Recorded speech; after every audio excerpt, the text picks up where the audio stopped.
David, thank you very much indeed.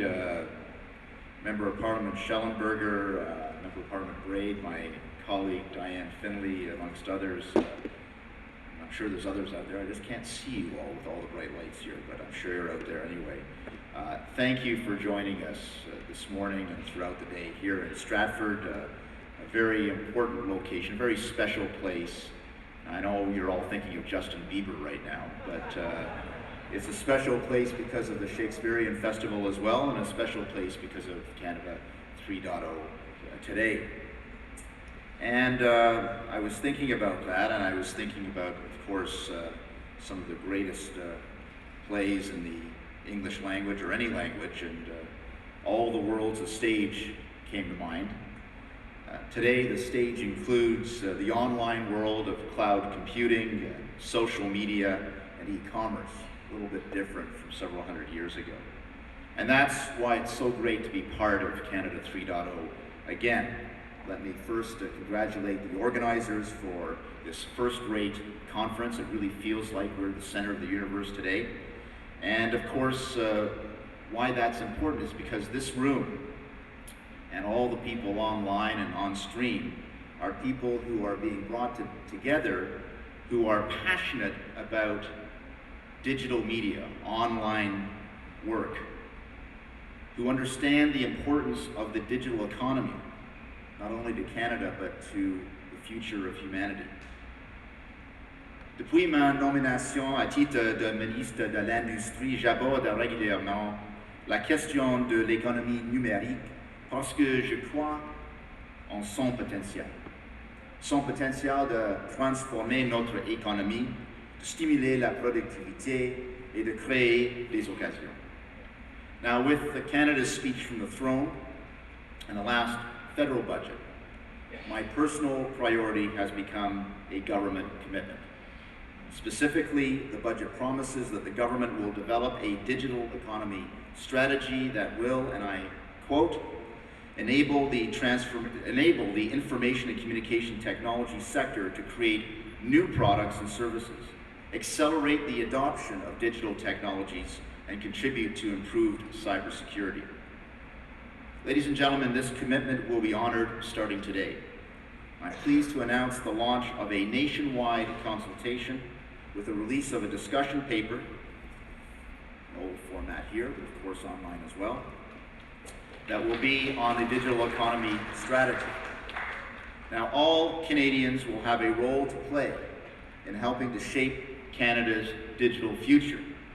And that's why we're reaching out. We're consulting broadly. And we're engaging Canadians by giving them the opportunity to make formal submissions and to participate in a variety of forums, including roundtables with targeted stakeholder groups, and of course online, as I mentioned, through an interactive website that encourages discussion on the issues. The consultations will run until July 9th, 2010, and once all the public input has been gathered, we will synthesize it into an action plan for regaining Canada's leadership as a digital economy. Now, this will not be done overnight or on the back of an envelope. Other countries have typically taken between 6 and 18 months to develop their strategies. We want to conduct due diligence and ensure the strategy reflects what we've heard and be sure to get this right. So this consultation is important for a number of reasons. First, because, quite frankly, we don't have consensus on what the priorities should be for such a strategy right now. Some countries, for example, have focused on the speed of their next generation networks. Others on the capacities they offer for innovation. In my opinion, we need to do both and more. And that means really challenging ourselves, identifying targets, and agreeing on how to meet them. Second, we need to build a broadly based coalition. The private sector, all levels of government, and academia will need to be mobilized to ensure that our respective efforts, as well as the existing policies and programs we have in place, align with what is needed for a leading digital nation. Everyone needs to contribute their ideas. And by everyone, we mean individual citizens as well as industry groups and experts. Canadians are now spending more time online than ever before. We're using social media. We're creating content. We're watching television programs, and we're conducting research and seeking information. We're buying and selling, and we're opening up new horizons for business and the economy, all online. So this strategy, this digital economy strategy, will touch our lives. It will touch our homes and our workplaces, and it's crucial that everyone become engaged. And third, these consultations are important because we need to agree on who does what. Governments providing leadership and setting direction, setting the right policy frameworks, investing selectively. The private sector taking action, building infrastructure, innovating in products, services, and processes. L'élaboration d'une telle stratégie nous permet de bâtir sur des assises solides. Notre gouvernement a tout mis en œuvre au cours des dernières années pour préparer le terrain. Il a réduit l'impôt des entreprises, éliminé des obstacles aux investissements de capital et de risque, effectué d'importants investissements dans les sciences et de la technologie, s'est engagé à ouvrir encore plus le pays aux investissements étrangers dans les domaines de télécommunications, y compris l'industrie des satellites, et investi 350 millions de dollars pour créer un programme des centres d'excellence en commercialisation et en recherche qui finance, par exemple, le Canadian Digital Media Network.